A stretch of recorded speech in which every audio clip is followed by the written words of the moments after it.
release that he can't get to.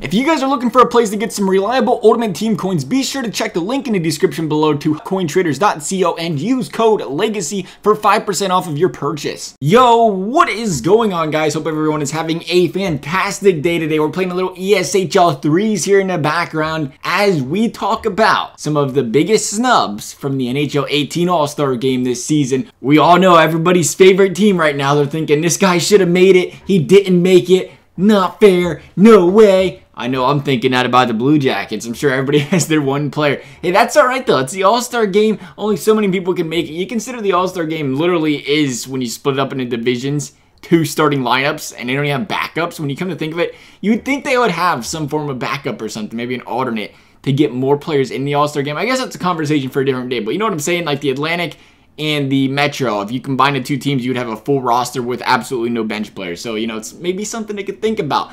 Regardless, that's not what we're here to talk about. We're talking about these Vegas Golden Knights in the Pacific Division. 3 Golden Knights made it. I mean, if you count a coach, of course, there's 3 of them. Some people think even more should have made it. Marchessault and the Columbus Blue Jacket himself, William Karlsson, could have made it as well. But who do you take out? I mean, Besser, Gaudreau, Kopitar, McDavid, and Raquel were all the representatives for their respective teams at forward. What do you think? Maybe we take out James Neal for one of them guys? I'm biased here because I'm a Blue Jackets fan, but I would have taken out James Neal for William Karlsson just because. But what do you guys think about that?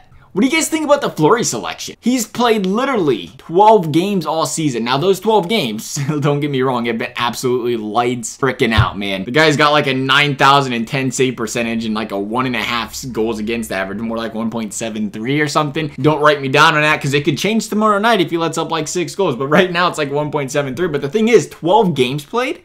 Only 12? We're halfway through the season. This guy hasn't even played, quick math here, like maybe 33% of the games? 12, not even. He hasn't even played 33% of the games. That's one of those things, like, are you going to give the MVP to Marc-Andre Fleury if he plays 30 games this season and has those numbers? I don't think so. I'm just going to throw it out there. Carter Hutton on the Blues has just as many wins as Fleury and very similar stats, goals against and save percentage-wise. Granted, he is a backup. Do we throw a backup in the All-Star game? Not a chance. Just kind of comparing it here, you know? Backup goalies with about as many games played. I mean, Carter Hutton's trying to work his way into a starting job. It's a little bit different, but you get where I'm coming from here. We can talk all we want about replacing Fleury, but who in the heck replaces him? I hate to say a Pacific Division, but your guys' goaltending is just not looking very good. Maybe Cam Talbot, but he's been struggling this year too. You know, it's crazy when you think about this, even with Fleury's only having 12 games played. It's hard to believe. You flash back to the Vegas Golden Knights this season, having so many goalie injuries to start the year, and they're still killing it out there. Like, they literally, there's nothing that can stop them right now. I mean, what, they have 3-4 goalies? It was like on their 4th string goalie. It was a goalie away from putting James Neal in net. It was getting pretty crazy out there. So the Central Division. Next up, though, the Central Division. Their team is Patty Kane, Nathan MacKinnon, Braden Shen, Tyler Seguin, my boy, Mark Stahl, Blake Wheeler, John Klingberg, Alex Pietrangelo, Malcolm, PK Subban, Connor Hellebuck, and Pekka Rennie. First thing everybody's probably thinking, especially if you're a Blues fan, is where is Tarasenko himself? I mean, when you look at it though, Braden Shen has been playing phenomenal this season. Him and Tarasenko both. I guess Shen's got that quote-unquote surprisingly good season. I mean, he's a great player, but I think he's playing a lot better than people expected out of him. So like, oh, let's give the nod to Braden Shen. I don't know. Maybe you put in 2 Blues, but then again, Pietrangelo made the team. They did have 2 Blues. You can't be too upset when you got 2 players in the All-Star game. But then again, maybe you can, because when you go and walk on over to the Atlantic Division, or Sean, we call it the Lightning Division, a team consisting of 1 rep from each team, and then the rest of the team being Lightning players. Hedman, Kucherov, Vasilevsky, Stamkos, the coach. But it's at the same time, like, are you going to really argue one of those guys shouldn't have made it? That's tough. Hedman, Kucherov, those are some great players. These guys are the best team in the league right now for a reason. I know those Toronto Maple Leafs would like to see Freddie Anderson out there, and I know those Bruins fans, though, definitely want to see Charlie McAvoy. The way he's been playing this season, people are more than impressed the way this guy's been playing first-line minutes this season.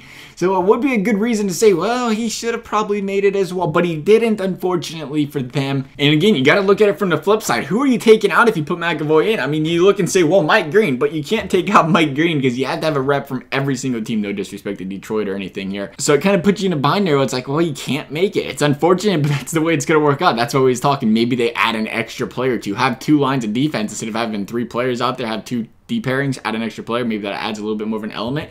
Finally, though, last but not least, your 2018 All-Star Game champions, the Metro Division, featuring Bailey, Crosby, Drew, Hall, Ovi, Tavares, Hannafin, Jones, Letang, Holtby, and Lundqvist. 2 people we didn't see make this list that had a very good case: John Carlson, Phil Kessel. I'm really not sure why Letang's here. I would have given my boy Werenski the nod over him. I mean, I've even seen Pens fans tell me that Letang is a phenomenal defenseman when it comes to breaking out the passes, offensively, stuff like that. But he's not the greatest in his own end. I mean, he's solid. Is he All-Star Game solid? It's up for debate. But then again, I guess that's part of the league these days we live in, you know? Defense is judged on how good you are offensively. Logic. As for Kessel, I really wouldn't worry about Kessel because, let's be honest here, Crosby's going to go out there, take his little 2-week vacation like he usually does during the All-Star Game season. He'll need a replacement. Phil the Throw can come in there and take over. So he should be able to go in there and wiggle his way into the lineup. You know, I also like to wiggle his way into the lineup. Zach Werenski, come on. Let's make it happen. The Metro, though, man. You know what else would have been nice? Bob, Corey Snyder. But I can't even be salty. How can you be mad about not getting Snyder and Bobrovsky in? When, like, again, you got to look at the goalies that are in. The way Holtby's been playing this season, the way Lundqvist has been playing this season. Letang's one of the few guys I actually felt like you could have replaced him with somebody else and had a choice because there's multiple Penguins representing him. But you look at goalies, it's like, man, I don't know if I could argue. I mean, I try not to be too biased toward the Blue Jackets, but Bobrovsky over Lundqvist right now, honestly, the way Lundqvist is playing, he deserves it. Holtby's playing great. Snyder and Bob both playing great. Metro just has all the goalies. What can I say? We could send one over to the Pacific Division. They could use 1 or 2. But anyway, guys, those are some players I think got snubbed. What are you guys thinking? I know there's more out there you guys I think I should have made it. You guys might not agree also with players who I said shouldn't have made it. I mean, it's all opinion based, it's whatever, but that is why I want to hear what you guys have to say about it as well. As always though, guys, I hope you enjoyed the video. Thanks for watching. We'll see you next time.